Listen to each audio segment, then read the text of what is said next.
우리 하나님의 말씀은 요한복음 7장 1절부터 보시겠습니다.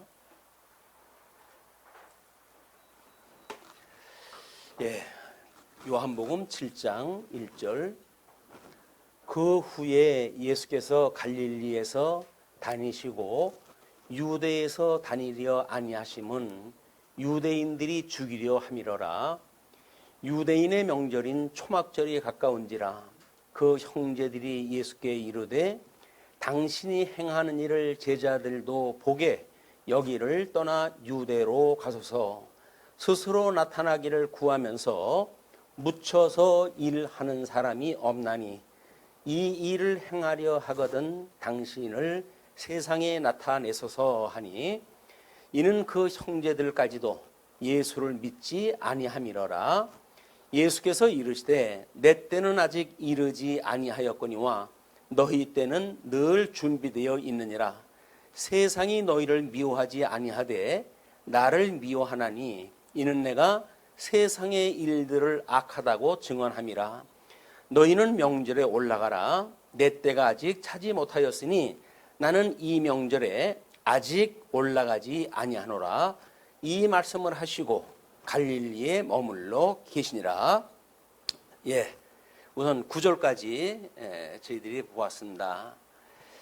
우리 지금 살펴보고 있는 내용은 요한복음 이제 그 7장, 6장, 7장 두 개의 장이 생명의 근원이신 예수님에 대해서 이야기하고 있는 건데, 우리 요한복음 1장 1절로부터 태초에 말씀이 계시고 이 말씀이 하나님이고 그리고 그 말씀 안에 생명이 있다라고 이야기했는데도 불구하고 사람들이 이걸 깨닫지 못했다고 이렇게 전제가 되어져 있어요.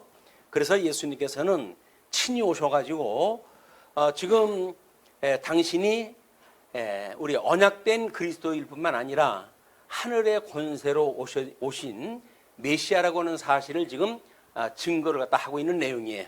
얘는 예수님 오셨으나 세상이 알아보지 못하던 상황에서 예수님이 특별히 택함을 받은 사람들한테는 친절하게 당신이 구약에 언약되어진 그리스도일 뿐만 아니라 하나님의 권세로 오셨음을 알려주시고, 그럼에도 불구하고 믿지 않는 자들은 할 수 없죠. 이것이 이제 우리 주님께서 하시는 일이에요. 오늘 주님이 생명의 근원이다 라고 하는 그런 그 내용을 소개해가지고 생명의 떡이신 예수 6장, 생명의 영생의 생수이신 예수 7장, 이렇게 우리가 구분을 갖다 했는데, 우리 시편 78편 20절에도 보라 그가 반석을 쳐서 물을 내시니 시내가 넘쳤으나 그가 능히 떡도 주시며 자기 백성을 위하여 고기도 예비하시랴 하였도다. 이렇게 표적을 보여주셨음에도 불구하고 믿지 않는 사람들은 조상들이 40년 동안이나 광야에서 떡을 먹었는데도 불구하고 떡을 주시겠느냐 그렇게 이야기를 해요. 또 고기를 주셨음에도 불구하고 고기를 예비하셨겠느냐라고 이야기를 하면서 불신하는 내용을 소개하기도 합니다. 자, 오늘은 우리 하나님께서 저희를 특별히 복된 날을 주셔가지고 이제 우리 영생의 생수이신 예수님을 맞이해가지고 기갈이 나는 요즘에 그런 그 어두운 세상, 어렵다고 하는 그런 그 일들이 사실은 우리들이 영적 기갈 때문에 나타나는 현상들이거든요. 근데 영적 기갈이 아니라 마치 현 세계가 어둡기 때문에만 그렇다고 이야기하는 것은 우리가 한 번쯤은 생각이 전환이 필요해요. 그 전환이 뭐냐면 이건 세상이 어둡거나 세상이 망조가 들어가는 세상이기 때문이 아니라 우리가 영적으로 기갈을 느끼고 있기 때문에 그렇구나 라는 생각을 가지시고 오늘 7장의 내용을 확인하다 보게 되면 우리는 생명수 그거를 너무나 이제 흡족하게 마셔가지고 영생을 맛보는 이런 시간이 될 것이라고 믿어 의심치를 않습니다. 왜냐하면 성령께서 우리에게 특별히 이런 시간을 주셨기 때문에 그렇습니다. 자, 성령께서 주신 그 일은 하나님이 이미 이 모세 오경을 통해 가지고 약속했던 내용이 이스라엘 백성들 요단강 건너가서 하나님 나라를 누릴 그 백성들의 그대로 성취가 돼요. 이것을 우리가 구약성경이라고 하고 그 구약성경의 언약은 우리 예수님을 통해 가지고 그대로 성취가 되어진다는 거거든요. 자, 그렇다고 한다면 예수님을 보내시마 약속하셨던 하나님의 그 언약이 실체적으로 역사적으로 그 예수님이 이 땅에 오심이 확인되어진다고 한다면 우리는 만사가 하나님의 뜻대로 되어진다고 하는 사실을 확인할 수 있을 거예요. 그러면 하나님이 기뻐하시는 뜻을 따라 역사를 섭리하시는데 거기에서 우리가 불만과 불평이 만들어진다는 이야기는 그런 하나님을 만나지 못하기 때문이라는 자기 증명이에요. 그렇기 때문에 우리는 하나님 말씀을 끊임없이 상고하는 이유는 지금도 살아계신 하나님께서 하나님의 뜻에 따라 가지고 역사를 섭리해 가신다는 거거든요. 그 안에 특별히 그리스도 안에서 택함을 받은 우리가 있고, 우리가 있다고 한다면 예수님을 언약대로 이루셨다. 우리는 예수 안에 구원받은 성도이다. 우리가 예수님과 연합되어져 있다. 그래서 예수님의 몸된 교회의 일원이다 라고 이야기를 하게 되면 머리 대신 그리스도를 언약대로 이루어 가시는 하나님께서 그 안에 있는 성도를 배제해 놓고 언약을 이루어 가시는 일 없겠죠. 그러면 뭐예요? 여전히 예수님이 언약대로 이루어졌다는 이야기는 그 안에 살아가는 성도들의 모든 것도 하나님께서 언약대로 좀 이루어 가신다는 거예요. 그러니까 결론 부분에서 우리가 다시 한번 확인하겠지만 하나님의 말씀은 살았고 운동력이 있기 때문에 그 말씀을 우리가 믿어 받아들이게 되면 하나님께서 1.1핵이라도 벗어나도록 돼 있지는 않아요. 근데 왜 이렇게 우리가 평강을 빼앗기고 살아가느냐? 사단의 종이 되어져 가지고 우리가 미혹되어진 삶을 사느냐? 그 이야기는 성령의 권능을 우리가 우정 무시하기 때문에 나타나는 현상이란 말이에요. 우리 주님께서 지금도 대주제가 돼가지고 지금 이 하감하고 있는 이 역사가 우리들이 보았을 적에는 얼마나 어두운 세상인지 모릅니다. 그러나 예수님께서는 만왕의 왕이 되셔가지고 어둠의 권세도 빛의 권세도 주님께서 전부 통치를 다 하시는 이 세계예요. 그걸 우리가 바라보고 주님께서 어떻게 우리를 이제 섭리를 갖다 해가시는가, 그거를 살펴보는 시간이 되었으면 좋겠습니다. 물론 성경은 하나님의 이러한 언약대로 이루시는 능력을 통해 가지고 하나님의 크나큰 영광을 계시하는 거예요. 그런데 우리는 그 영광 계시를 통해 가지고 드러나는 우리들을 향한 하나님의 선하시고 기뻐하시고 온전하신 뜻이 무엇인지를 확인하게 됨으로 해서 우리 아까도 찬송을 했지만 온 자연 만물이 하나님을 찬송을 한다고 그러는데 거기서 인간들만 찬송을 갖다가 안 하겠어요? 우리가 불택한 백성들은 찬송을 안 하겠지라고 이야기를 하는데 그렇지는 않습니다. 지옥 가는 사람도 다 공포의 마음을 가지고 하나님을 찬송을 하는 거예요. 또 택한 백성들은 기쁘고 즐거운 마음으로 하나님을 찬송을 하지요. 그러니까 모든 피조물은 하나님을 찬양할 수밖에 없도록 하나님께서 지금 창조하셨을 뿐만 아니라 창조물을 섭리하고 계시다. 그러면 우리가 택한 백성으로 해가지고 기쁘고 즐거운 마음으로 찬성하는 자리에 있는 것이 좋지, 억지로 공포와 두려움과 떨림과 괴로움과 이런 거에 빠져가지고 한탄하는 방식으로 하나님을 찬양한다는 이야기는 미련한 일이다, 그 이야기예요. 그러나 하나님께서 은혜를 주시지 않으면 어쩔 수 없어요.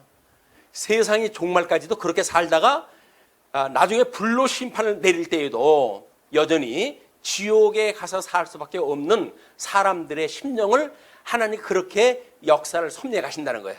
자, 그러면 우리는 이 성경을 통해 가지고 우리를 향하시는 하나님의 기뻐하시는 하시는 뜻을 발견하고 기쁘고 즐거운 마음으로 살아가지 못할 때, 그걸 놓치고 있을 때 우리는 하나님 앞에 다시 한번 말씀을 묵상을 하고, 그리고 우리 하나님 앞에 시험에 들지 않도록 우리가 기도할 일이지 그저 보이는 세상을 한탄하고 야, 왜 우리 세대에 이런 일이 생겨가지고 세상 영 못되는 세대를 우리가 만났구나 이렇게 이야기하는 것은 역사를 비관적으로 보는 불신자들이 혼이 이렇게 보는 역사관이란 말이에요.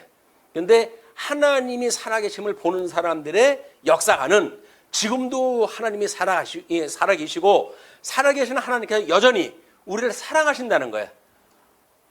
얼만큼? 예수 그리스도 독생자를 십자가에 못 박아 죽이리만큼 그만큼 사랑하신다는데 무슨 확증이 필요합니까? 당신의 아들을 죽는 데까지 내어주시면서 우리를 사랑하신다고 그러는데 뭔 확증이 필요해요? 그러면서 우리가 뭐 하나님이 어디 있느냐라고 하는 요즘은 완전히 세상이 미쳐 돌아가는 세상입니다. 왜냐하면 포스트 모더니즘의 그 철학이라고 하는 그 이야기는 뭐예요? 한마디로 모든 하나님의 일반 계시적 이런 순서, 질서 이런 것들이 깨진 세계거든요. 이 미친 철학자들이 우리로 하여금 그런 세상이라고 자꾸 암시를 줘요. 그래가지고 지금 모든 질서가 이것이 합당한 일이지 맞지 위아래가 뭐가 필요가 있냐라고 하는 생각을 갖는데 하나님의 말씀은 그렇지가 않습니다. 왜냐하면 이스라엘 백성들을 이끌어내시고 끊임없이 그의 자녀들에게 하나님이 어떠한 분인가를 가르치라고 이야기가 되어져 있기 때문에 그걸 깨달은 성도들이 자기네들의 어린 자녀들 그 세대들에게 교육하게끔 되어져 있지 세상에 이 엉터리 정보가 많다고 해가지고 나이가 무슨 상관이 있느냐라고 하는 그 이야기는 한마디로 막 가겠다는 이야기예요. 이게 세상을 막 살겠다는 이야기예요. 그런 이 철학자들이 주장하는 데에 사람들이 미혹을 당해가지고 마치 그것이 옳은 것처럼 생각이 되어진단 말이에요. 그런데 철학자들의 이야기에 귀 기울이면 안 됩니다. 우리는 오직 성경에 귀를 기울여야 돼요. 성경의 말씀은 그렇지 않습니다. 질서의 하나님이에요. 그 질서라고 하는 건 뭐예요? 먼저 장유유서라고 이야기했다가 나일 피지 않았어요? 장유유서가 없으면 무슨 마음을 가지고 세상을 살아합니까? 부모님을 공경하지 않는 세상이 이게 올바른 세상입니까? 왜? 내가 낳고 싶어서 낳았습니까? 왜 나를 낳아도 이 고생을 시킵니까? 라고 만약에 부모한테 막말을 갖다 한다고 그러면 그거는 세상을 살기를 포기한 사람들이에요. 이 엉터리 세상을 모든 젊은이들이 그걸 그냥 수용하고 있으니까 그걸 뻔히 보이는데 마귀의 지신지가 뻔히 보이는데 이게 사단의 권세가 그렇게 우리를 미혹해가는 세계인지를 보이는데 이걸 모르는 성도들이 그렇게 살아가니까 안타깝고 답답한 거예요. 여러분 제발 예수님을 믿으십시오. 하나님 말씀에 살아있는 우리 하나님에 대한 말씀이라고 한 걸 깨닫고 말씀에 우리가 정진을 갖다 해야 돼요. 일용할 양식을 달라고 끊임없이 기도를 갖다 해야 돼요. 오늘 그에 대한 필요성에 대한 거를 우리가 강조를 갖다 해 나가는 겁니다. 자, 우리 이제 그 유용론적 해석에 대한 거를 끊임없이 이야기를 했어요. 그래서 바울도 이 사도행전에서 보게 되면 뜻을 풀어가지고 그리스도가 해를 받고 죽은 자 가운데서 다시 살아나야 할 것을 증언했다 이렇게 이야기를 하잖아요. 그러면 구약 성경을 가지고 지금 성경을 풀어서 설명을 하는데 그 중에 성경 구절 몇 구절을 뽑아가지고 그 이야기를 했을까요? 아닌 거예요.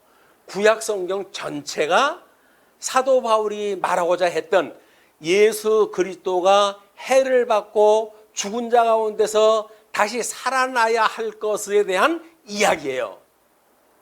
그 이야기를 우리 종교 개혁자들은 구약 성경은 교과서고 그 다음에 신약 성경은 그에 대한 참고서다 이렇게 이제 이야기할 정도로 구약 성경이 제대로 보이질 않습니다. 왜냐하면 우리 예수님은 이 땅에 실체적으로 오셨을 땐 때가 돼가지고 오시거든요. 그런데 이 때가 이르렀을 때에 오셨던 그 예수님을 어둠에 갇혔던 백성들이 알아볼 수가 없어요. 그렇기 때문에 이건 불가피한 상황이고 모세가 머리에 수건을 써가지고 하나님의 영광을 보지 못하게 했던 것처럼 우리가 복음을 만나지 못하게 되면 말씀을 통해 가지고도 복음을 깨닫지 못하고 모세의 그런 그 영광의 모습이 두려워가지고 모세를 갖다가 피하고 있는 그런 그 미련한 백성들처럼 하나님의 말씀을 우리가 포기하게 되어진다. 이렇게 보시면 틀림이 없어요. 그래서 우리는 지금 유형론적 해석이라고 하는 원리를 가지고 성경 해석을 이렇게 구조적으로 좀 설명을 한 것이 양대 언약을 중심으로 한 성경관의 구조예요. 틀이에요, 틀. 이런 큰 틀을 가지고 성경을 전체의 어떤 맥락을 가지고 우리가 조망하지 않으면 부분 논리에 빠질 수밖에 없고, 부분 논리에 빠지게 되면 성경은 제대로 읽어낼 수가 없습니다. 자, 그래서 우리가 이 유형론적 해석이라고 하는 그런 맥락은 매우 중요하다고 이제 보여져요. 이거를 이제 우리 종교학자 루터의 이야기가 나오죠. 신약은 구약의 해석이고, 구약 성서는 본문이고, 신약 성서는 해석이다. 이렇게 이제 이야기를 했는데, 이거를 우리가 단면적으로 보여주는 그림, 그것이 신구약 성경의 관계도예요. 관계도. 그래서 예수님이 오셨다고 하는 것은 영광의 본체가 되시는 하나님의 광채로 오셨기 때문에 예수님의 오셨던 실체적인 사건은 총천연색으로 보여요. 그러나 구약 성경은 그렇게 보이지는 않기 때문에 그림자, 모형 이런 걸로만 보여가지고 신약 성경이 말하고자 하는 그거를 제대로 보이지를 않았다. 이것이 구약 성경이 가지고 있는 한계인 거예요. 그래서 구약 성경에 뭐 논리는 다 나와져 있어요. 양대 언약의 복과 나라라고 하는 구조도 나와 있고, 구약 성경을 언약자손은 12지파를 언약자손이라고 그렇게 이야기를 하고, 그 나라, 제사장 나라를 삼으신다고 했는데 그 제사장 나라는 이스라엘이라고 하는 나라라고 하는 것도 성경에 다 나와져 있어요. 그런데 그걸 문자적으로 파악을 갖다 하는데 의미를 파악할 수가 없는 거예요. 왜냐하면 때가 이르기 전까지는 하나님께서 비밀로 봉합을 해놓기 때문에 그래요. 그건 비밀이에요. 하나님이 이제 예수님을 보내주실 때 비로소 그 비밀의 열쇠가 열려가지고 총천연색으로 보아가지고 누구든지 보기만 하면 알 수 있는 이런 방식으로 신약 성경이 계시가 되어져 있다. 근데 우리는 이제 구약 성경의 원리와 신약 성경의 모든 계시의 원리를 다 알고 있으니까 성령의 감동을 받고 일용할 양식을 끊임없이 구하고, 그러면서 이 어지러운 세상 속에 시험에 들게 하지 말아달라고 끊임없이 기도하는 여러분들이 됐으면 좋겠습니다. 이제 그렇게 해가지고 우리가 이제 그 7장에 대한 이야기예요. 지금 전체적인 7장의 그 내용은 1절로부터 13절까지 초막절에 예루살렘으로 가시는 사건, 14절로 24절까지 하나님의 뜻을 행하심에 대한 증거의 내용, 또 공회에서 예수를 잡으려고 하는 이것이 유수의 사건에 대한 실체적인 모습으로 보여주는 거기도 하고, 37절부터 51절까지 보시게 되면 성경대로 생수의 강에 대한 증거를 갖다 합니다. 뭐 에스겔에서도 이야기를 했던 것처럼 주보에 나와져 있는 그림처럼 어떻게 회복됐을 때 성전의 모습이 우리한테 알려지는가라고 하는 것을 보여주는 실체적인 그림이에요. 이런 논리로 되어져 있기 때문에 그런 그 논리를 이제 이스라엘 백성들은 절기를 통해 가지고 하나님을 섬겼는데, 우리가 이스라엘 백성들이 애굽에서 종노릇 되었을 때 이제 6월절 날 양을, 어린 양을 잡아먹고, 그리고 출애굽을 하게 되어지는 사건이 보이지 않습니까? 그리고 초실절이라고 하는 이 보리 맥추절이에요. 77절, 오순절, 맥추절인데 이 절기를 통해 가지고 우리는 하나님께서 우리들을 향해 하신 그 뜻이 무엇인가를 지금 신약 성경에 와가지고는 성령 하나님을 보내주셔가지고 하나님의 뜻대로 지금 역사가 이루어진다고 하는 걸 보여주는 사건이거든요. 그리고 7월 달에 와가지고 신년, 나팔절이라고 하는 신년이 지나가고 속죄일이 지나가고, 그런 뒤에 장막절, 초막절, 수장절이라고 하는 절기를 지키게 되어지는데, 이 6월절과 오순절과 그 다음에 이 수장절이라고 하는 세 개의 절기는 구약 이스라엘 백성들한테, 언약 자손들한테 1년에 세 차례만큼은 틀림없이 예루살렘에 가가지고 성전에 하나님 앞에 예배를 드리도록 이게 지도가 되어진 거예요. 지시가. 이게 특별한 절기인데, 그런데 우리가 이제 복음서에서 이 모세 오경에서 이야기했던 거를 언약된 하나님 나라에서는 어떻게 이루어지는지 이 그림을 보여지는 것처럼 우리가 예수님이 오셔가지고 이제 이렇게 부활해가지고 승천하시고 성령을 보내주셨잖아요. 성령을 보내주셔가지고 하나님 나라가 어떻게 되어질 것인가를 약속한 대로 이루어지는 나라가 하나님 나라의 역사야. 이걸 우리가 제대로 이제 깨닫게 되어지게 되면 하나님께서 이스라엘 백성들을 전반기에는 우리가 이번 주보에 보게 되면 이번 주가 뭘로 되어져 있죠? 오순절 후 셋째 줄로 되어져 있어요. 근데 이렇게 오순절로 되어졌다고 하는 그 이야기는 오순절이 끝나고 어느 정도 일정한 시간이 끝나게 되면 우리가 주님 오시는 날까지 또 그 절기를 갖다 기다리게 되어지는 거야. 그래서 이제 우리가 예수님 오시는 그날을 성탄절로 이제 주고 그걸 기다리는 우리 하나님의 천지를 창조했던 그런 일련에 대한 걸로 공부하도록 우리 신약 성도님들의 믿음의 선배들이 우리 교회력이라고 하는 걸 만들어 가지고 우리한테 교육을 갖다 해왔어요. 그러니까 이렇게 모든 건 때를 따라 가지고 되어진다고 하는 거를 구약 성경도 물론이고 또 칠절기와 예수 그리스도의 성취의 사건을 보게 되면 신약 성경도 똑같은 그림으로 되어져 있는 거예요. 그럼 예수님이 돌아가시는 날, 오순절 성령이 오시는 날, 그 다음에 우리가 장막절에 이르는 그런 그 모든 역사, 이런 역사가 이렇게 1년 12달을 절기로 따졌을 때에 절기로 이루어진 것처럼 이것이 때를 따라 이루어진다는 이야기는 뭡니까? 우리들의 삶도 이런 절기를 따라서 이루시는 하나님의 역사 섭리 안에 있다는 거예요.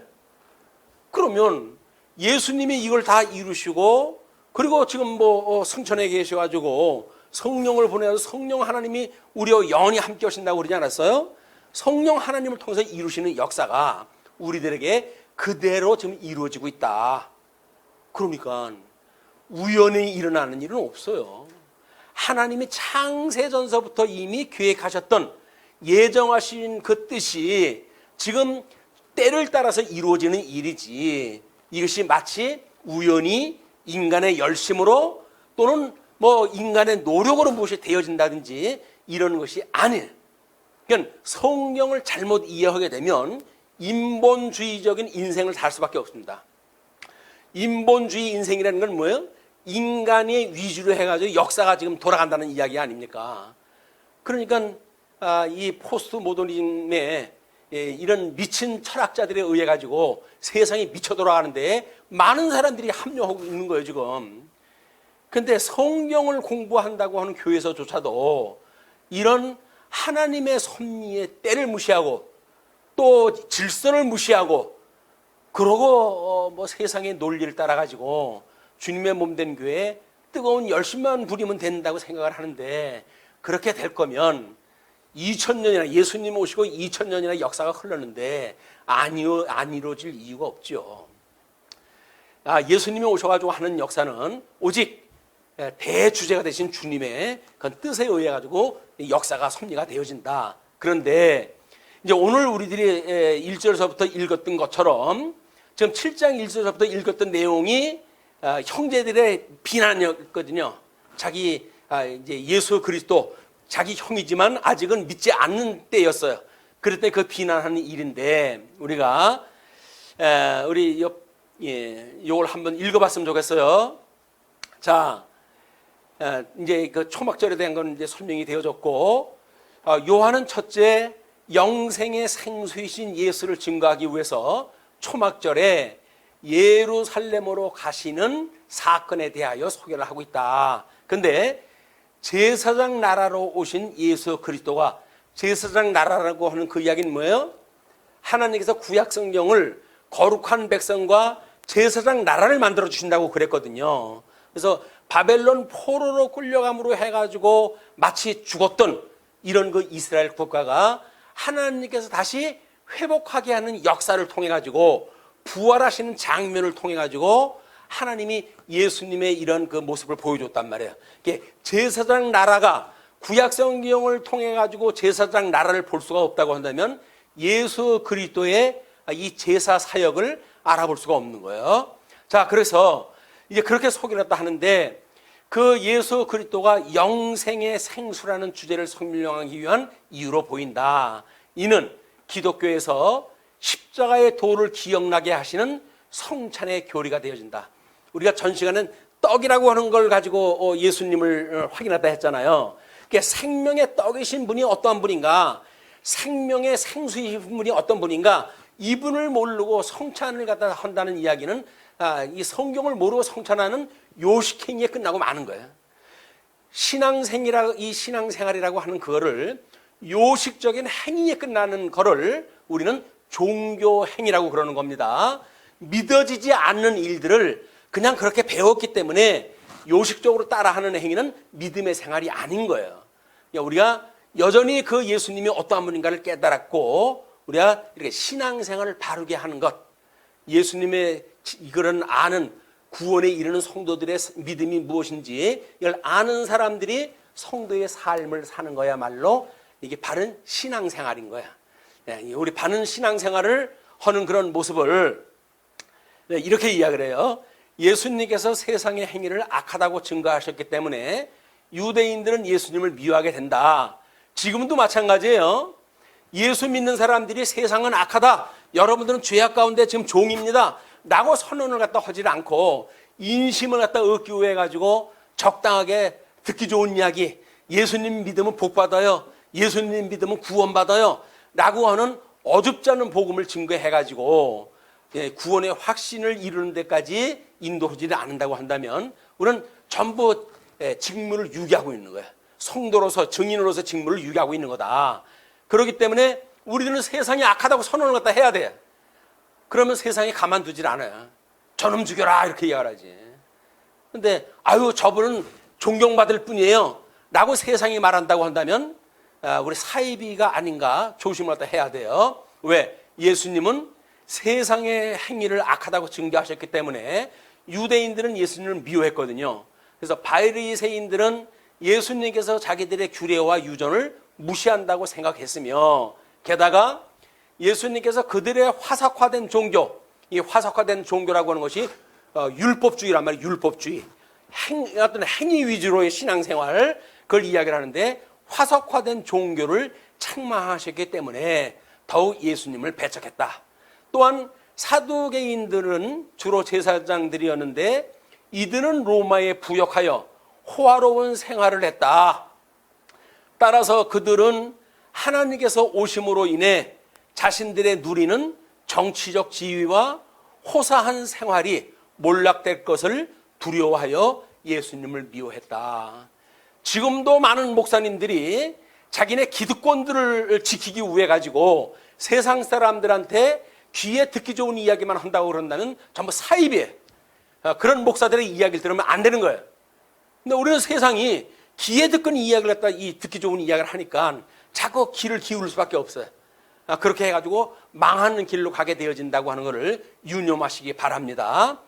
그렇기 때문에 예수님을 모르는 자는 혈육적으로 예수님의 아우들인데도 불구하고 예수님한테 지금 비난하는 사건이 우리가 읽었던 내용이에요. 성경을 읽었어요. 예수님 보고 하시는 이야기가 뭐냐면 이제 절기가 왔는데 아니 세상에 드러내기 위해 가지고 오신 분이라고 뭐 그러면서 왜 예루살렘으로 내려가지는 않고 여기서 딴청만 부리고 있느냐 그 얘기거든요.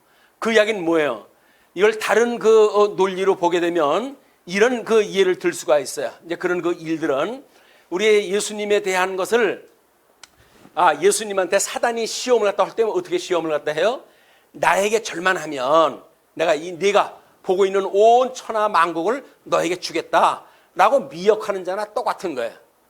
모든 걸 기능적으로 해석을 해가지고 예수님이 지금 초막절 절기를 맞춰가지고 왜 예루살렘으로 가지를 않으시는가라고 하는 거는 예수님 하나님의 뜻인 거예요.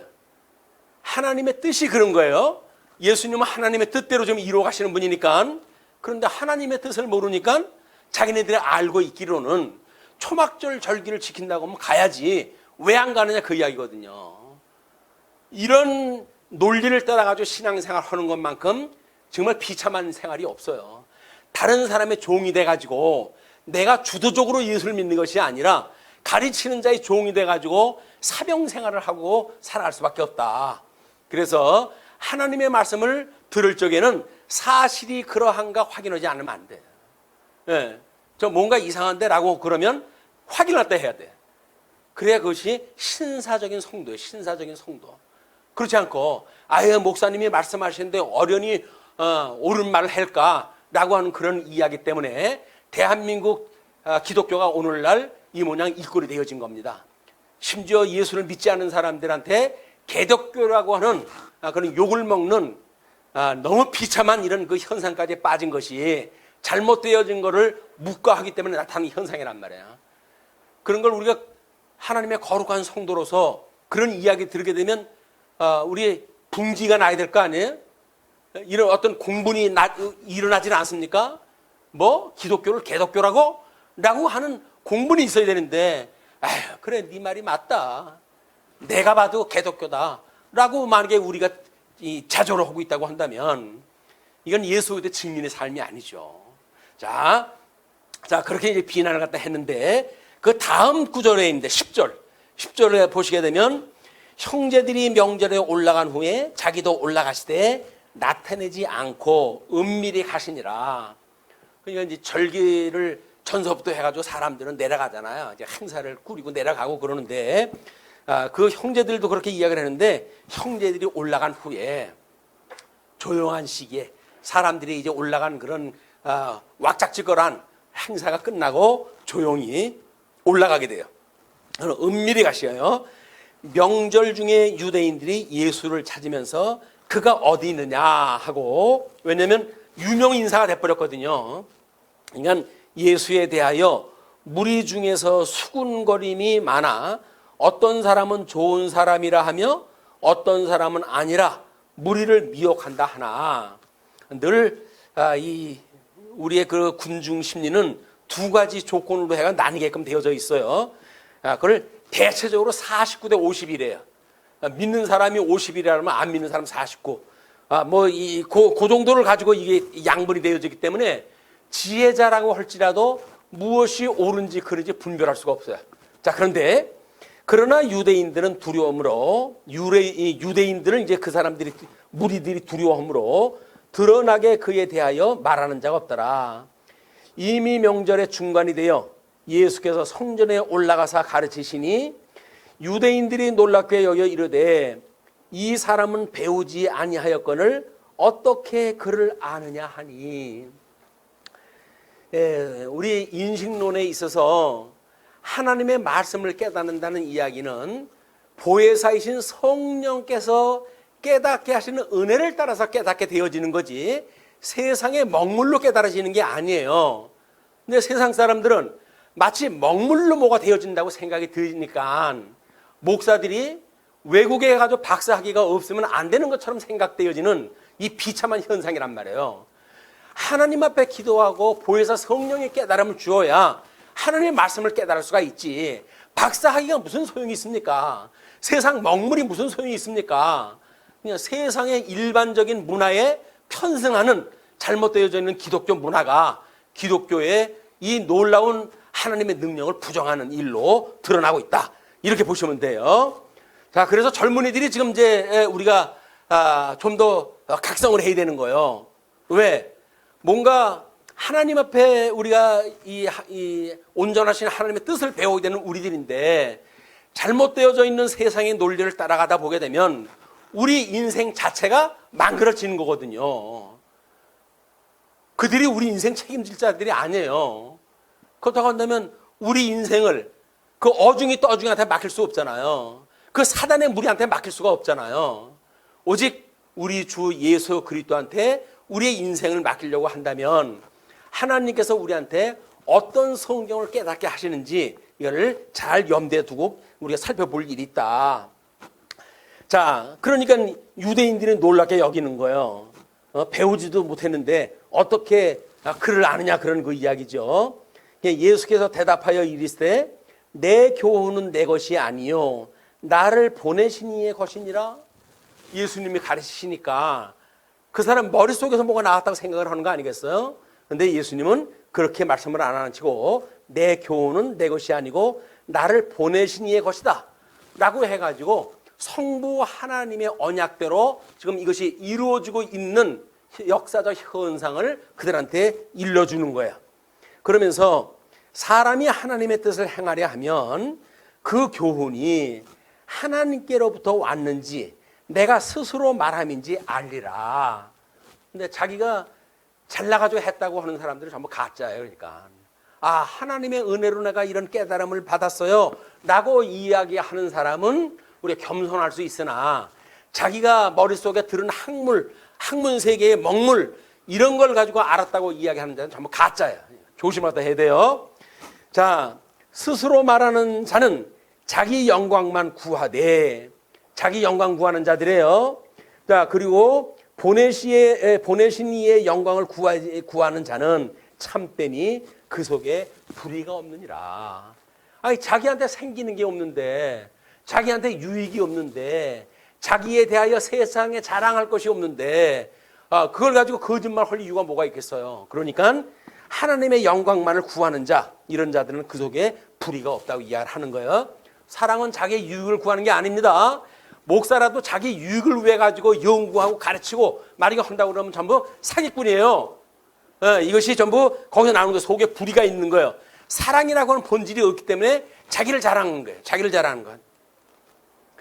모세가 너희에게 율법을 주지 아니하였느냐?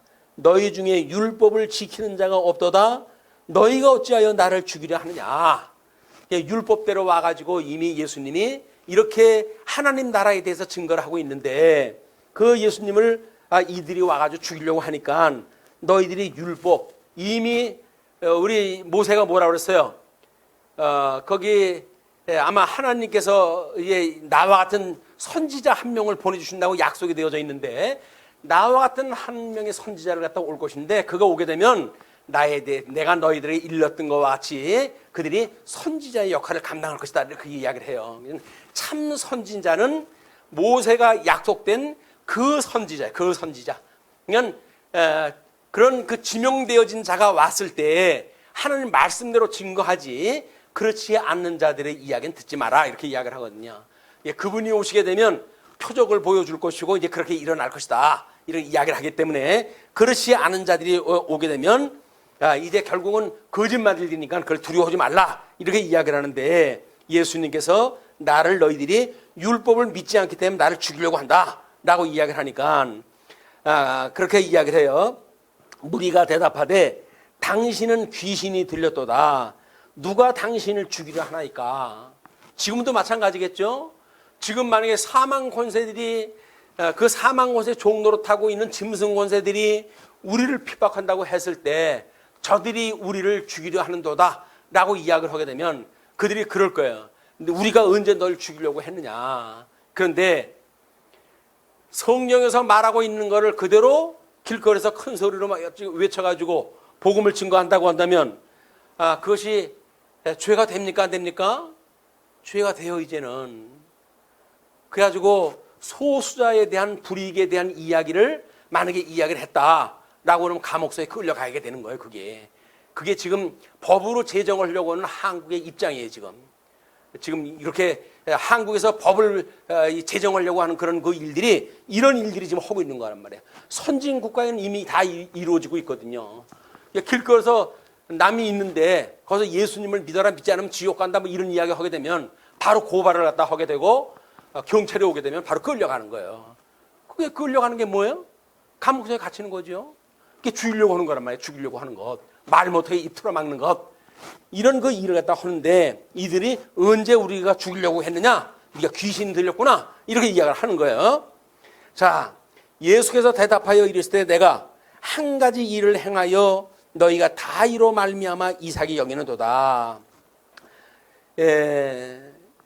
모세가 이제 13절까지 우리 이야기를 다 하고 14절서부터 이야기는 요걸 성경 본문을 읽어야 되겠어요.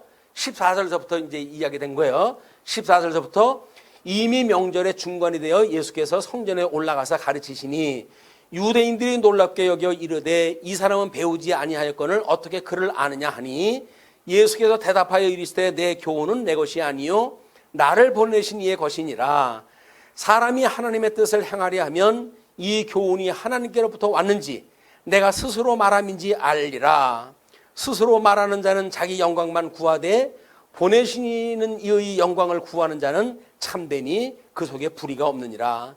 모세가 너희에게 율법을 주지 아니하였느냐? 너희 중에 율법을 지키는 자가 없도다. 너희가 어찌하여 나를 죽이려 하느냐? 무리가 대답하여 하되 당신은 귀신이 들렸도다. 누가 당신을 죽이려 하나이까? 예수께서 대답하여 이르시되 내가 한 가지 일을 너희에게 행하매 너희가 다 이로 말미암아 이상히 여기는도다. 모세가 너희에게 할례를 행했으니 그러나 할례는 모세에게서 난 것이 아니요 조상들에게서 난 것이라.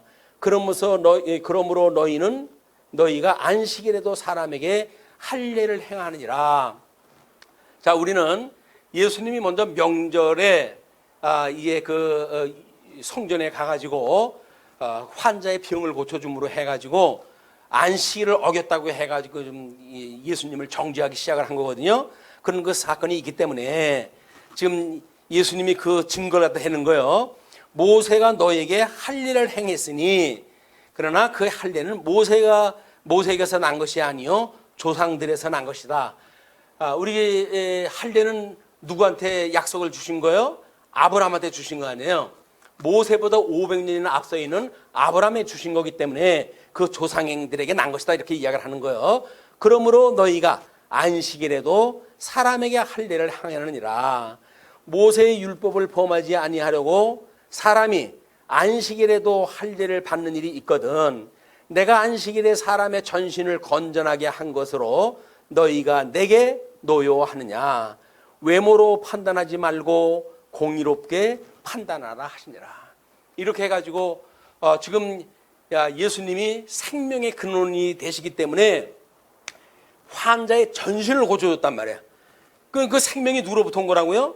하나님께로 온 거야.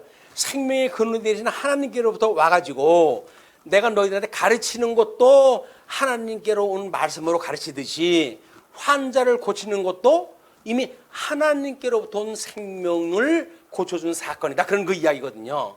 그런 그 일이기 때문에 하나님의 뜻 행하심에 대한 거를 그들이 못하는 일들, 우리 여호수아에서 이런 그 이야기를 합니다. 그들의 마음이 완악하여 이스라엘을 대적하여 싸우러 온 것은 여호와께서 그리하게 하신 것이라. 그들을 진멸하여 바치게 하여 은혜를 입지 못하게 하시고 여호와께서 모세에게 명령하신 대로 그들을 멸하려 하심이었더라. 하나님께서 하시는 뜻은 우리가 과거, 현재, 미래라고 하는 통시적으로 이해를 하지 않으면 안 돼요. 왜냐하면 부분적으로 이해를 하게 되면 과거에 주신 일이 다냐, 아니면 현재에 있는 일이 하나님의 뜻이냐, 아니면 미래에 이루어지는 일로 해서 하나님이 다 이루어지시는 거냐, 이걸 분별할 수가 없는 거예요. 과정 논리만 가지고는 하나님의 뜻을 분별할 수가 없다. 그래서 통전적으로 성경을 이해를 하지 않으면 우리는 하나님의 뜻을 제대로 알 수가 없는 거예요. 자, 이게 무슨 뜻이에요? 그러면 우리가 성경 구절을 읽고 성경이 주일날 한두 구절을 읽어요. 그래가지고 하나님이 이렇게 이야기했다 해요. 그러므로 여러분들 이렇게 사십시오 라고 이야기를 하는데, 그렇다고 한다면 그 이야기가 진리인지 아닌지를 어떻게 알아요? 통전적으로 봤을 때 과정 논리라고 한다면 그 과정 논리는 과정을 위한 논리지 하나님의 뜻을 알게 하는 논리가 아니란 말이에요. 근데 이런 코막고 답답한 일이 있나? 성경 구절 어디에 있든지 한 구절 끄집어가지고 이것이 하나님의 말씀이라고 이야기를 하게 되면 하나님 말씀 맞죠. 그런데 하나님의 뜻이 그게 궁극적인 겁니까? 아니면 과정적인 겁니까? 여호수아 이야기를 하니까 뭐라 그래요? 그들의 마음이 완악하여 이스라엘을 대적하여 싸우러 왔어요. 싸우러 왔는데 그 싸우러 온 것은 여호와께서 그리하게 하신 거란 말이에요. 그리하게 하신 거야. 이스라엘 백성들을 공격하게 하려고 보내신 자들이 하나님께서 하셨다니까요. 아니, 하나님은 이스라엘 백성들 그 제사장 나라를 세우시는 분 아닙니까? 근데 왜 이렇게 망하게 하는 일을 갖다 하게 하실까요? 이걸 부정적인, 이 과정적인 논리만 보게 되면 하나님께서 망하게 하신 거야 라고 이야기해가지고 망하게 하신 것만 당연하게 여기게 되면 하나님이 어떠한 분인지 깨닫지 못한단 말이에요. 그러나 뭐라 그래요? 그들을 진멸하여 바치게 하여, 공격하러 왔으니까 하나님 그렇게 보냈으니까 그들을 진멸해가지고 그들을 바치게 해가지고 은혜를 입지 못하게 하시고 여호와께서 모세에게 명령하신 대로 그들을 멸하려 하심이었더라. 궁극적으로 멸망을 시키신단 말이에요. 궁극적으로 멸망을 갖다 시키는데 과정적으로 지금 그들을 대적하게 붙여줬다고 해가지고 하나님께서 하시는 일이야 라고 해가지고 그걸 받아들인다고 한다면 일이 과정적인 논리냐 아니면 통전적인 논리냐 라고 하는 걸 분별할 수가 없다, 이렇게 알 수가 있는 거예요. 예수님께서 지금 형제들은 뭐라 그래요? 아니 왜 절기가 되는데 안 올라갑니까? 세상에 가지고 만방에 떠들어야 될 거 아닙니까? 이제 그 이야기는 아니겠어요? 예수님을 이제 한번 비웃는 거예요. 그럼 뭐 믿음으로 해가지고 여러 일도 허두구만 뭐가 무서워서 못 간대? 라고 해서 형을 갖다가 이제 공격하는 거 아니겠어요? 예수님 자기 공격하는 건지 알아요. 형제들이 혈육적인 형제인데도 불구하고 자기를 공격하는 무리인지를 아는 거예요. 그런데 자기를 공격하는 형제들이나 자기를 공격하고 있는 같은 민족이나 그것이 양의 차이지 똑같은 거예요. 여러분들을 만약에 공격하는 자가 있다고 한다면 개인일 수도 있고 아니면 세상 문화라고 하는 걸 통해 가지고 여러분들을 공격하고 있는 권세일 수가 있단 말이에요. 우리는 개인적인 건 눈에 보이니까 쉽게 아는데 권세라고 하는 걸 통해 가지고 우리의 씨름은 혈과 육에 대한 것이 아니라 공중권세 잡은 자들에 대한 것인데 그걸 몰라 보니까는 혈육적으로 우리한테 불이익을 주는 사람에 대해서는 열을 내지요. 그런데 우리를 전신을 이거 자기의 포로를 잡는 잘못되어지는 권세에 대해서는 모르고 있다고 하는 이 아이러니가 현실의 문제라고. 현실의 문제. 자, 이걸 우리가 이제 그렇게 살펴봐야 될 이유가 있는 걸 그렇게 이야기를 한 겁니다. 그래서 우리가 이제 참교 자료로 해가지고는 제사장 나라로 계시된 중보자의 양성에 대한 문제를 구약성경 전체에 대한 걸 가지고 도표를 만들었어요. 그거를 참고를 갖다 해서 보시고, 그 다음에 이제 그런 그 전에서 하나님의 뜻 행하심을 증거하는 것, 막 그것을 바른 신지식에 의한 세간이야말로 하나님을 경외하는 거다라고는 결론을 갖다 만들어가지고 소개를 갖다 했는데, 하나님에 대한 걸 모르게 되면 형제들이라고 하더라도 그를 비난을 갖다 하는 것이 돼버리게 이제 비난하는 것이 돼버리게 말고, 예수님을 믿는다고 하는 우리들도 하나님을 경외하는 것이 아니라 하나님을 욕보이는 신앙생활을 하는 이런 불신을 행할 수가 있다. 이거를 잘 염두에 두셨으면 좋겠습니다. 자, 우리 뭐 할례와 유월절의 그 관계는 세례와 성찬의 문제로 해가지고 잘 정리가 돼 있으니까 그것도 잘 보셔가지고 성경을 이렇게 큰 구조로 이해를 해야지 성경 것을 구조를 한두 구절로 해가지고 이해하는 것은 옳지가 않습니다. 다음 25절부터입니다. 25절로부터 36절까지 공회에서 예수를 잡으려고 하는 사건이에요. 자, 예루살렘 사람 중에서 어떤 사람이 말하되 이는 그들이 죽이고자 하는 그 사람이 아니냐. 보라, 드러나게 말하되 그들이 아무 말도 아니하는도다. 당국자들은 이 사람을 참으로 그리스도인 줄 알았는가? 왜냐면 죽이려고 그런 난리를 치더니 지금 예수님이 성전에서 가르치는데도 불구하고 가만히 있는 거예요. 왜냐면 그 사람들은 백성들이 지금 무섭거든요. 백성들이 무섭기 때문에 지금 때만 호시탐탐 누리고 있는 건데 거기서 바른 소리 하기 좋아하는 사람들이 이야기를 하는 거야. 드러나게 말하는데 아무 말도 안 한다. 그럼 당국자들은 이 사람을 참으로 그리스도인 줄 알았는가? 라고 이야기를 하는 거죠. 그러나 우리는 이 사람이 어디서 왔는지 아노라. 그리스도께서 오실 때에는 어디서 오시는지 아는 자가 없으리라 하는지라. 성경에 이미 그렇게 이야기가 되어져 있는데 예수께서 성전에서 가르치시며 외쳐 이르시되 너희가 나를 알고 내가 어디서 온 것도 알거니와 내가 스스로 온 것이 아니니라. 나를 보내신 이는 참되시니 너희는 그를 알지 못하나 나는 아노니 이는 내가 그에게서 났고 그가 나를 보내셨음이라 하시니. 자, 삼위일체에 대한 교리도 우리가 제대로 알지를 못하게 되면 이런 말귀를 못 알아들어요. 예. 그냥 우리가 시간을 내 가지고 따로 삼일체도 공부하는 이유가 뭡니까? 말귀를 알아듣기 위해서 그런 거예요. 성경이 뭐라고 이야기를 하는데 알아들을 수가 없어. 무슨 얘기인지.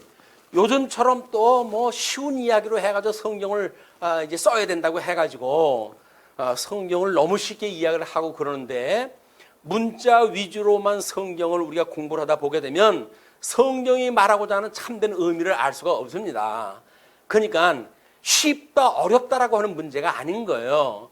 깨달을 수가 있느냐 없느냐라고 하는 문제는 쉽다 어렵다라고 하는 일반 학문을 접근하는 방식으로 접근을 해가지고는 알 수가 없는 거다.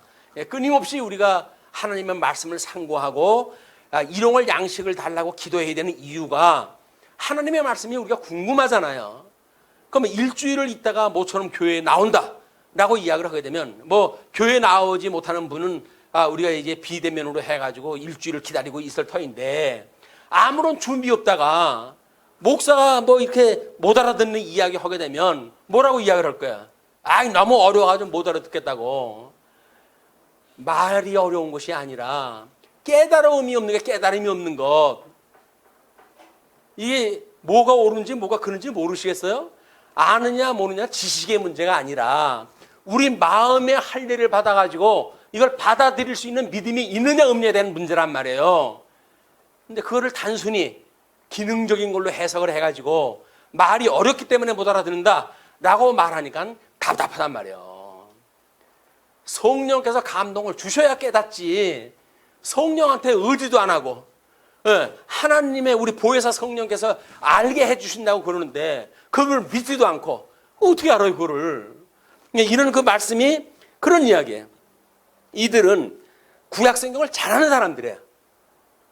거의 어떤 사람들은 구약성경을 외우는 사람들이에요.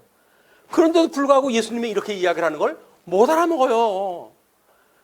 이 사람들도 그런데 한차 구약성경을 그렇게 빠삭하게 아는 사람도 못 알아듣는데 성경을 한번 읽어보지도 못하는 우리들이 예수님이 이렇게 말씀하시는 걸 철떡같이 알아듣는다고요? 알아들 수가 없어요. 만약에 알아듣는다고 한다면 그거는 하나님의 한원은 은혜예요. 은혜. 근데 은혜를 통해 가지고 깨달은데도 불구하고 은혜를 은혜로 여기지 않으니 이런 답답한 일은 또 어디 있어요? 이런 이야기가 알아듣겠습니까? 깨달아집니까? 이게 성령 하나님의 은혜라는 거 아니에요? 우리 성령 하나님께 주시는 은혜, 보혜사 성령께서 우리들의 마음을 감동을 주어서 깨닫게 하신단 말이에요. 우리의 마음을 고무케 하신단 말이에요. 감동을 주신단 말이에요. 그래서 이렇게 깨닫게 하시는 거라니까요. 때를 따라가지고 예수님을 이루어가는 역사가 오늘 살고 있는 우리들에게도 이것이 성취되어진다고 하는 이런 감동해 주는 말씀인데, 말도 못 깨닫는다고 한다면 어떻게 감동 있는 신앙생활을 할 수가 있겠어요? 감동 있는 신앙생활, 이거는 말씀을 제대로 깨닫는 것부터 시작이 되어집니다.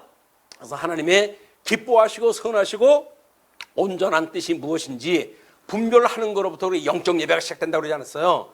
그 영적 예배를 드리는 우리들의 신앙생활이 되었으면 좋겠습니다. 그러나 그들이 예수를 잡고자 하나 손을 대는 자가 없으니 이는 그의 때가 아직 이르지 아니하였습니다. 예수님을 잡을 마음이 꿀떡 같아요. 자기네들 비웃고 뭐 비아냥거리고 그러는 것처럼 보여가지고 그냥 보이지 않은 칼만 있으면 뭐 언제라도 총만 없으면 쏴 죽이고 싶은 마음이 들었을 거예요. 살리기가 등등한데, 근데 그러질 못한 거예요. 뭐 어떤 성경에서는 때가 아직 안 됐기 때문에, 또는 이 뭐 백성들의 그런 그 사람들을 두려워했기 때문에 그랬다든지 여러 가지 이유를 설명을 해요. 근데 오늘 요한은 본질적으로 뭐라고 그래요? 때가 아직 이루지 않았기 때문에 그랬다고 그러는 거예요. 자, 지금 우리가 어떤 위험에 처해 있습니까? 그러면 하나님께서 정하신 때가 아니라고 한다면 그 일이 일어날까요? 안 일어날까요? 안 일어나는 거예요. 안 일어날 일인데 왜 미리 일어날 일 것처럼 생각을 해가지고 고민을 갖다 하냐 말이에요. 왜 고민을 해요? 일어날 일이라고 언제 결정됐나요? 정해졌나요? 누가 그렇게 작정을 하고 있는가요? 그렇지도 않은데 왜 내가 혼자 아직도 일어나지 않은 미래사를 가지고 고민을 또 하냔 말이에요.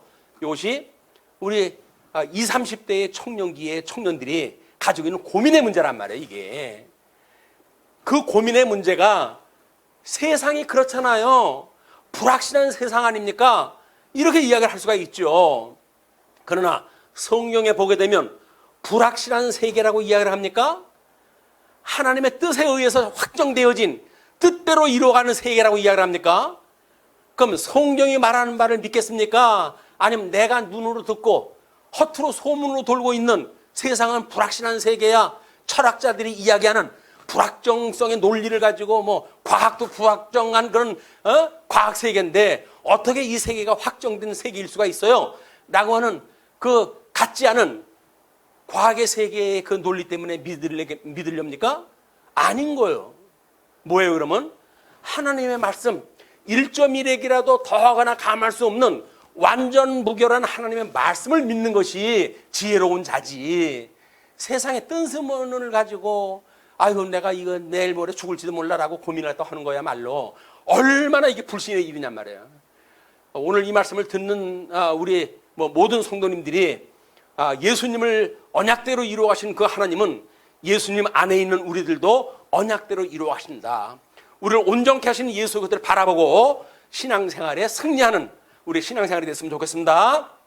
자, 25절서부터 읽었던 이야기가 그 이야기예요. 생명의 근원이 누구냐?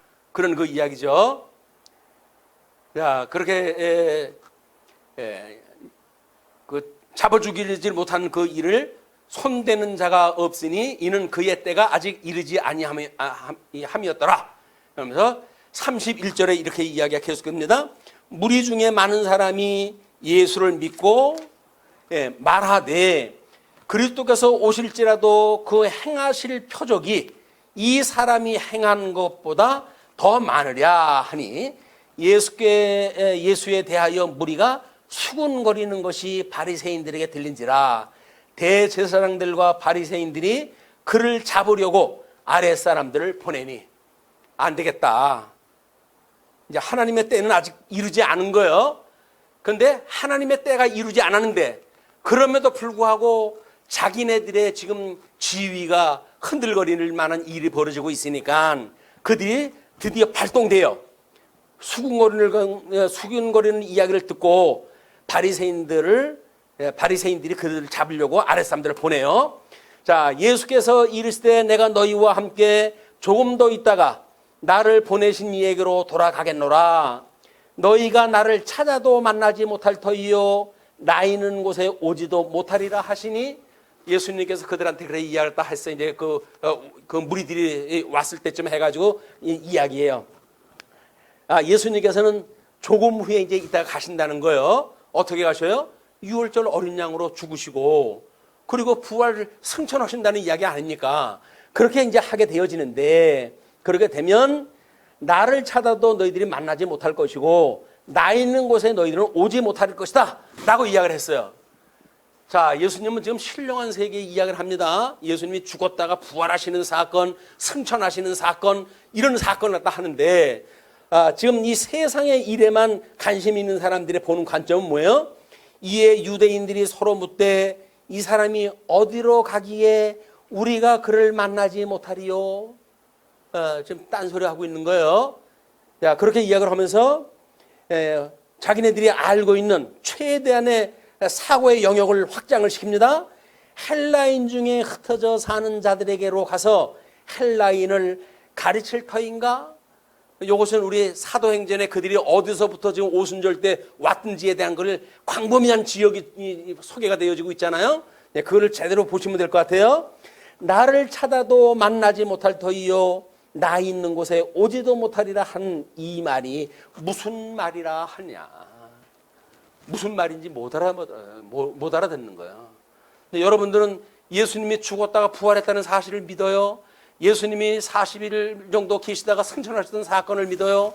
지금도 대주제가 돼가지고 성령을 보내주셔가지고 오늘날 우리의 성령의 감동을 통해가지고 예수님을 믿는 신앙생활을 하게 하시는 것도 믿어요. 그러면 우리는 그 사람들에 비해 가지고 1000배, 10,000배 선생님들이에요. 여러분들이 예수님의 증인으로 충분히 주신 분이란 말이에요. 성령이 오시면 너희들이 권능을 얻고 예루살렘과 온 유대와 사마리아 땅까지 이르러 나의 증인이 되리라 했잖아요. 여러분은 증인의 삶을 사실 분들이라니까. 근데 내 한 몸도 내가 지금 이게 걱정인데 다른 사람한테 예수 믿으세요라고 할 수가 있어야지. 나도 예수님 믿는데 내가 내일 어떻게 될지 나도 몰라요. 이렇게 하면서 예수 믿으라고 할 수가 있나. 양심이 있지 나도. 왜 우리가 전도를 못할까요? 그게 믿어지지 못해서 못하는 거예요. 그게 믿어지게 되면 아니 맨발 벗고 어디 나가가지고 예수 믿으세요. 예수 믿으면 여러분들이 구원을 받습니다라고 이야기할 거 아닙니까? 근데 왜 그걸 알고 믿는다고 고백을 해요? 개인적으로는 다 그렇게 고백을 했대요. 근데 왜 증인의 삶은 못 살까? 다른 사람한테 말할 용기가 없어. 나한테 그 일이 이루어졌는지 이루어질지 안 이루어질지 나도 모르겠어. 그러니까 그것이 믿어지지 않아가지고 불확정성의 논리를 가지고 살아가는 세상 사람들이나 예수를 믿어요 라고 그러는데, 믿음이라고 하는 것이 하나님이 주시는 은혜의 선물인데 아직 어리기 때문에 제가 그럴 믿음이 못 돼요 라고 이야기를 한다면 10분 우리가 이해가 돼요. 그거는 그러면 이제 그분들은 소망의 인내를 가지고 기도할 거 아니겠어요? 주님, 저가 이런 걸 믿는데도 불구하고 이런 믿음이 없어요 라고 하니까 믿음을 좀 더욱 굳게 해주세요 라고 기도를 갖다 할 거란 말이야. 그러면 그때는 이제 그게 믿어지니까 나와서 증거할 거 아니에요. 예수님이 우리의 구속주입니다. 이제 이 세상은 망합니다. 여러분, 세상을 위해서 살아가지 마세요. 예수님을 믿고 사세요 라고 이야기할 거 아니겠어요. 그 일이 말씀운동 서원교에서 선언하는 복음 전파의 일이란 말이에요. 복음 전파의 일. 다른 사람 대면해서 하는 수도 있고, 요즘 마스크 쓰고 전도하다가 비키라고 해가지고 욕먹을지도 몰라요. 그러면 여러분들이 알고 있는 SNS 방법을 통해서 한다든지 아주 증인의 삶을 살 만한 충분한 이유가 있다. 자, 다음 사건에 이제 25절서부터 그 이야기를 갖다 해서, 그러면 이제 명절 끝날에 37절서부터 이야기가 진행됩니다. 참고 그림은 전부 보셔야 돼요. 이제 이거는 제가 다 읽어드릴 수가 없으니까 37절서부터 44절까지 성경대로 생수의 강에 대해서 증거합니다. 자, 명절 끝날 곧 큰 날에 이제 이게 이제 그 명절 일주일이 끝나게 되면 그 다음 날을 큰 날이라고 해가지고 행사를 갖다 했는데, 예수께서 서서 외쳐 이르시되 누구든지 목마르거든 내게로 와서 마시라. 나를 믿는 자는 성령의 이름과 같이 그 배에서 생수의 강이 흘러나오리라 하시니, 이는 그를 믿는 자들이 받을 성령을 가리켜 말씀하신 것이라. 예수께서 아직 영광을 받지 않으셨으므로 성령이 아직 그들에게 계시지 아니하시더라.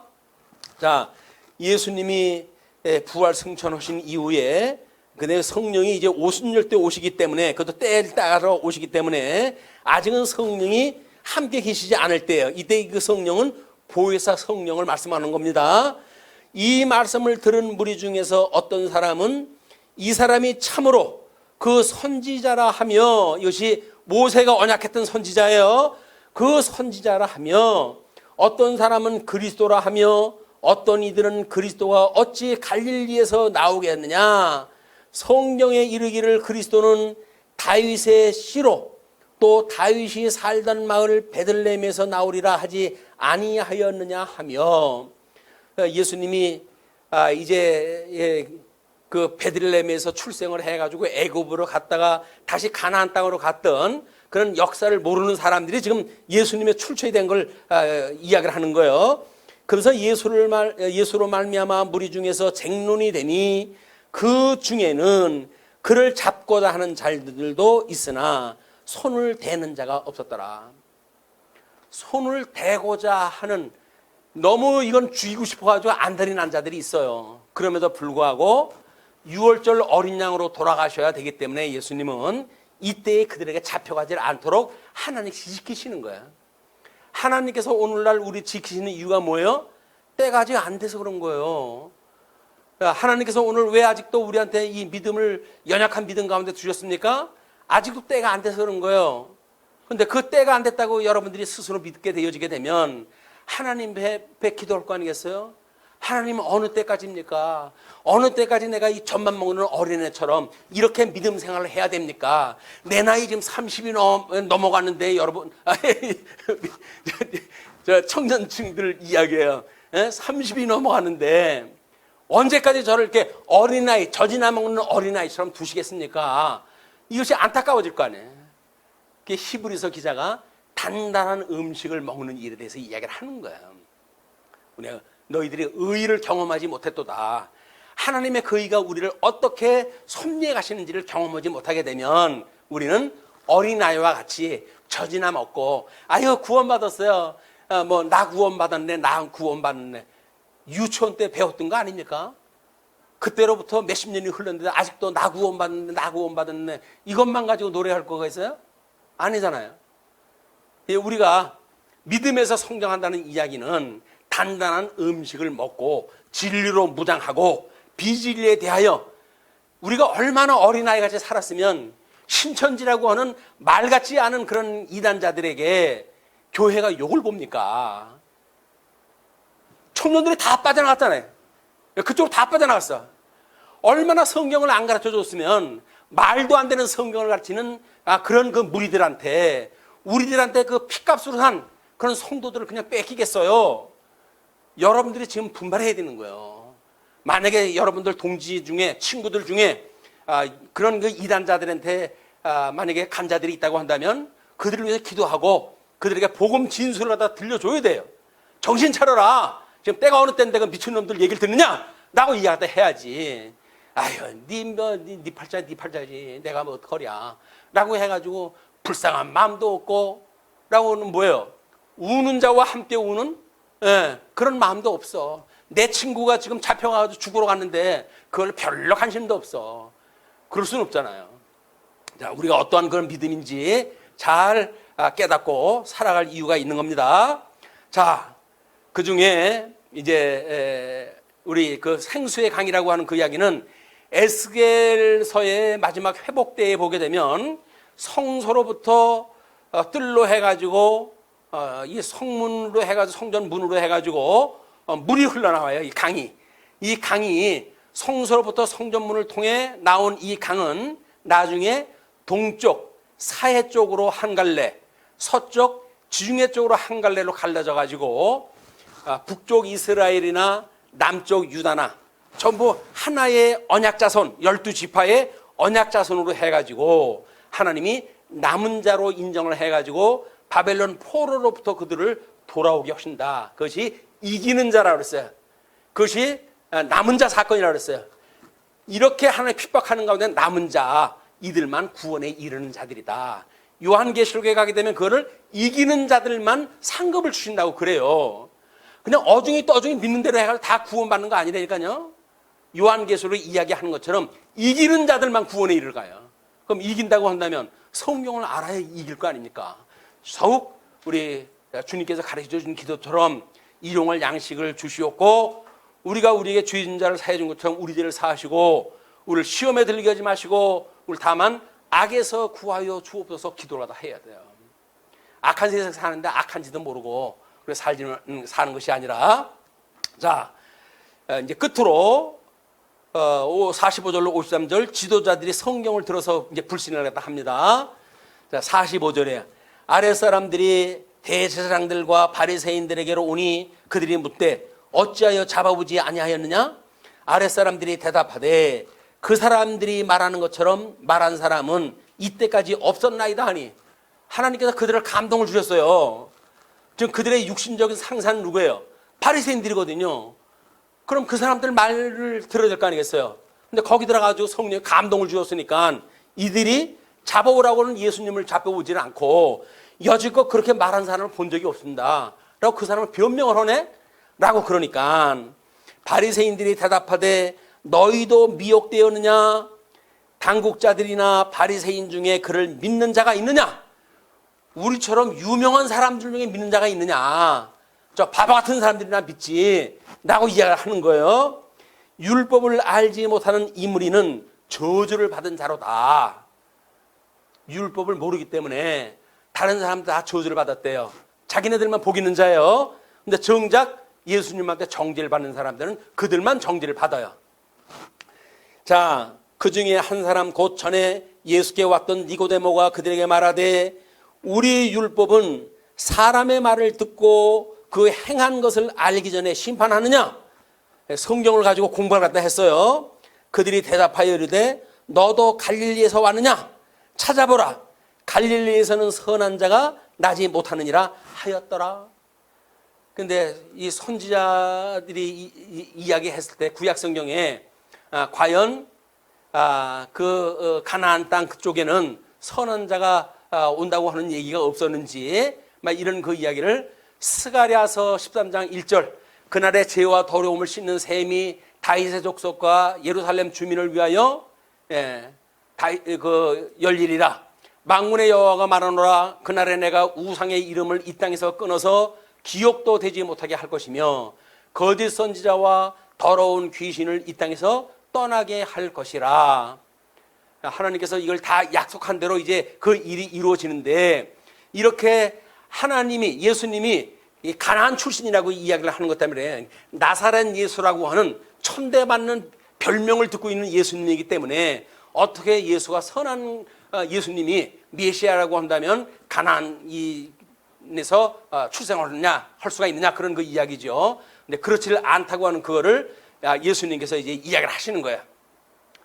자, 우리 이 삼직을 통한 걸로 해가지고 이제 그런 결론적인 걸 이제 우리가 얻게 되어지는데 우리가 예수님이 이 땅에 오셔가지고 이루시는 것이 삼직의 선지직, 왕직, 제사직이라고 하는 직임을 가지고 오셨는데 주님의 몸된 교회도 여전히 교사와 장로와 집사를 통해 가지고 이걸 이루어 주시는 거예요.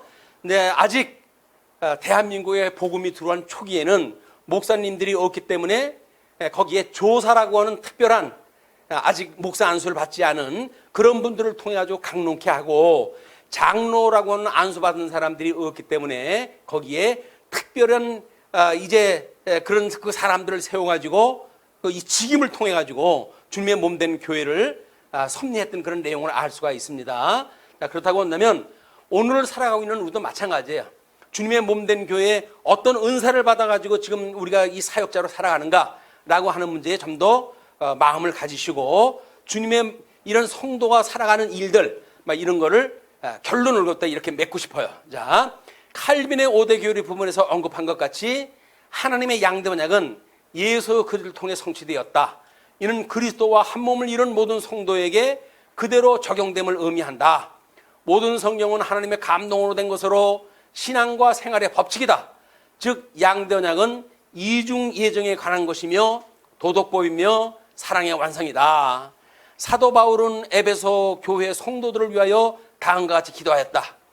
내가 기도할 때 기억하며 너희로 말미암아 감사하기를 그치지 아니하고 우리 주 예수 그리스도의 하나님 영광의 아버지께서 지혜와 계시의 영을 너희에게 주사 하나님을 알게 하시고 너희 마음의 눈을 밝히사 그의 부르심의 소망이 무엇이며 성도 안에서 그 기업의 영광의 풍성이 무엇이며 그의 힘의 위력으로 역사하심을 따라 믿는 우리에게 베푸신 능력의 지극히 크심이 어떠한 것을 너희로 알게 하시기를 구하노라. 그의 능력이 그리스도 안에서 역사하사 죽은 자들 가운데서 다시 살리시고 하늘에서 자기의 오른편에 앉히사 모든 통치와 권세와 능력과 주권과 이 세상뿐 아니라 오는 세상에 일컫는 모든 이들 위에 이름 위에 뛰어나게 하시고 또 만물을 그의 발 아래 복종하게 하시고 그를 만물 위에 교회의 머리로 삼으셨느니라. 교회는 그의 몸이니 만물 안에서 만물을 충만하게 하시는 이의 충만함이라. 우리 성령 충만하신 그런 역사가 마찬가지예요. 하나님 이 뜻을 이제 따를 때라서 하실 거예요. 세상의 악한 때를 갖다 이렇게 비추어 보건대 이 때가 멀지 않았어요. 우리 새벽에 미명의 시간이 더욱 어둡듯이 마지막 때가 올수록 더욱 이렇게 어둠의 권세들이 기승을 부리는 겁니다. 그때가 멀지 않았다고 하는 걸 염두에 두시고 더욱 신앙생활에 정진하는 이런 기회가 됐으면 좋겠습니다. 대의문답 제1문에 사람이 첫째되며 가장 높은 목적이 무엇인가 묻지요. 예, 사람의 첫째되며 가장 높은 목적은 하나님을 영화롭게 함과 이 영원토록 하나님을 온전히 즐거워합니다. 이것이 궁극적인 목적, 인생에 살아가는 삶은 수단적인 목적이죠. 근데 수단적인 목적을 위해 가지고 궁극적 목적을 포기하십니까? 이건 논리에 맞지는 않는 거예요. 이 살아가는 삶이라고 하는 거는 흥하든 망하든 그냥 한 세대 살면서 이루어지는 일이지 꼭 성공해야 그것이 성공이라고 누가 이야기를 해요? 아닌 거예요. 궁극적인 성공은 하나님을 믿는 일에서 낙호되지 않는 것이 궁극적인 성공인 거예요. 목적적인 성공을 이룰 수 있는 지혜가 있으면 좋겠습니다. 그래서 우리 전도서 12장에서 그렇게 이야기를 합니다. 일의 결국을 다 들었으니 하나님을 경외하고 그의 명령들을 지킬지어다. 이것이 모든 사람의 본분이니라. 하나님은 모든 행위와 모든 은밀한 일을 선악간에 심판하시리라. 심판날 전까지 끊임없이 이루실 거예요. 그래서 우리 믿음의 선배들은 제1장 성경에 관하여 신도개혁에서 이렇게 이야기합니다. 66권 성경을 다 소개를 하고 이 모든 책들은 하나님의 감동으로 된 것으로 신앙과 생활의 법칙이다. 뭐 그 법칙을 원한다고 하고 원치 않는다고 안 하고 그러는 게 아니에요. 법칙인 거예요. 안 하면 죄인 거예요. 그렇기 때문에 끊임없이 그 법을 우리가 추구를 했다 하고 하나님 앞에 기도를 했다 하고 기쁘신 뜻을 우리가 이뤄가는 일이야말로 이렇게 이야기를 할 수가 있는 거예요. 그래서 사랑은 사망에서 건져낼 복음 전파요. 진리 보수와 전승이다. 그래서 모든 사랑은 율법의 완성이라고 이야기했듯이 이 사랑이야말로 우리가 살아가고 있는 모든 성도들의 나눌 이야기. 우리가 어떻게 이 세상을 살아갈 것인가. 믿는 자들이 사랑을 하는 거예요. 심지어 원수까지도 사랑을 하라는 거예요. 사랑의 이 법을 우리가 깨닫게 되어지게 되면 세상에 행복한 사람들인 거예요. 세상에 내일의 종말이 온다고 하더라도 우리는 행복한 사람이에요. 이거를 몰랐기 때문에 모르기 때문에 믿어지지 않기 때문에 우리가 내일이 궁금하고 힘든 거예요. 이걸 믿고 확정되어질 때마다 여러분들이 힘 있는 믿음의 생활이 가능할 거라고 믿고 오늘 말씀 드리겠습니다. 기도하시죠. 자비로우신 우리 하나님 아버지 은혜를 감사합니다. 우리 하나님 저희들이 무엇이간데 이 생명의 말씀으로 오늘도 꿀을 주셔서 우리의 마음을 열고 할례를 받게 하시고 생명의 말씀을 받아들이게 하시고 그러므로 이 생명을 누릴 수 있는 은혜를 주시는 하나님 아버지 은혜를 감사하고 감사합니다. 세상은 더욱 악하여져서 생명 되신 예수 그리스도를 대적하는 이런 어두운 세상에 하나님께서 특별히 저희들을 사랑하사 저희들에게 이 생명의 말씀을 꼴로 주시니 감사하고 감사합니다. 우리 오늘 받은 이 생명의 말씀으로 인하여서 더욱 우리 주 예수 그리스도를 공경하고 우리 하나님을 경외하는 이런 신앙생활로 더욱 정진할 수 있도록 지혜와 총명을 더하여 주시기를 빕니다. 세상이 매우 어둡습니다. 어두운 이때에 저희들 살아가고 있사오니 하나님께서 특별히 우리를 경계짓고 우리를 구해주시지 않는다고 한다면 저희들 아무런 힘도 없고 능도 없습니다. 하나님께서 저희들을 구하여 주옵소서.